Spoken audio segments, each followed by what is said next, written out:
เอ้ยฝ่าห้องจันทร์สามพาสันกำหินใหญ่เดนะเมื่อวันนี้น้ำต้นตาดฟังเล่าไทยหัวใจใจคิดหอดสู่ผู้ไปกำอยู่ทิ้นไกลนอละนาง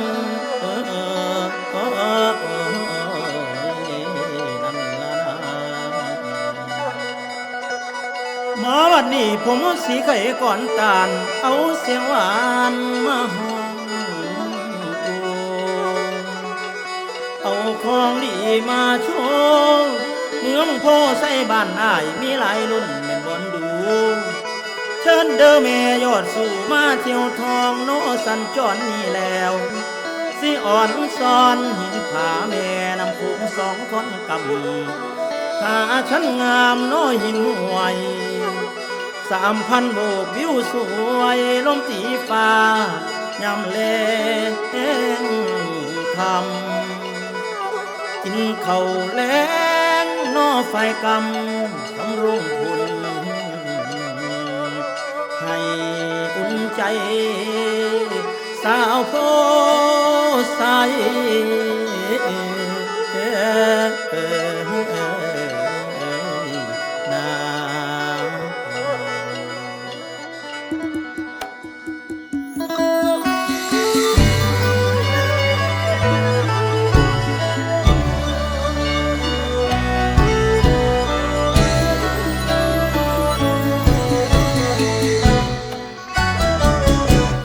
เมืองสวรรค์ลืมบ่าวพาฉันแล้วบ่น้องลาผู้สาวสองคนงามตาเคยเที่ยวเคยพาเที่ยวเต่าเฉลียงเจ้าลืมก้อยกุ้ง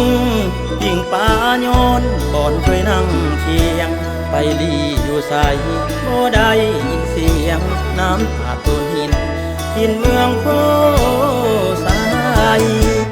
หลายเดือนหาเพื่อสะพาน้ำโขงลดหน่อยไอ้กะมานั่งคอยผู้สาวสำน้อยถือสวิงยามตรงกุ้งตักปลาปากบ้องพี่น้องแย่งที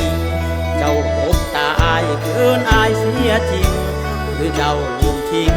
ผู้สาวสองคนยืนแนมพา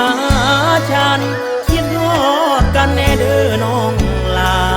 บ่าวหิมของยังคอยท่าแนมหิมพาคิดฮอดคนไกลฟังเสียงน้ำโขงเสียงทูลเศร้าเป็นหนาวหัวใจหากเจ้าคือเก่าบ่เคยเปลี่ยนไปผู้สาวผู้ใสให้เจ้าคืนมาไอ้นั่งเศร้าถูกเบิ่ง3,000 ลูกยามหน้ามัน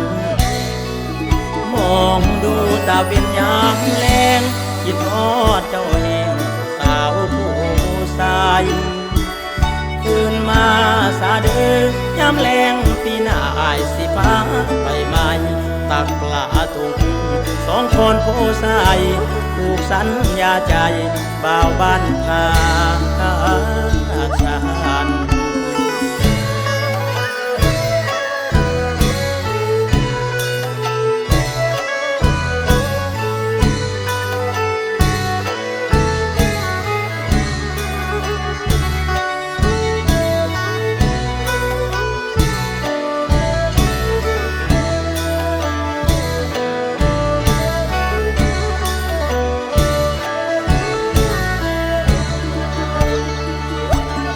แนมพา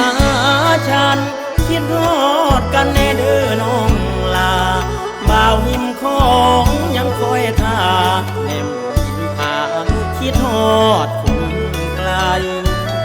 ฟังเสียงน้ำโขงเสียงทูลเศร้าเป็นหนาวหัวใจหากเจ้าคือเก่าบ่เคยเปลี่ยนไปผู้สาวผู้ใสให้เจ้าคืนมาไอ้นั่งเศร้าโศกเบิ่ง3,000 บุกยามหน้ามัน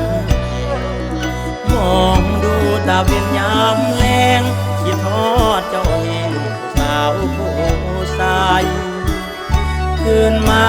สาเดือยามแรงปีหน้าอายสิพาไปใหม่ตักปลาตุงสองคนผู้ชายผูกสัญญาใจบ่าวบ้านพาชานคืนมาสาเดือยามแรงปีหน้าอายสิพาไปใหม่ตักปลาตุงสองคนผู้ชาย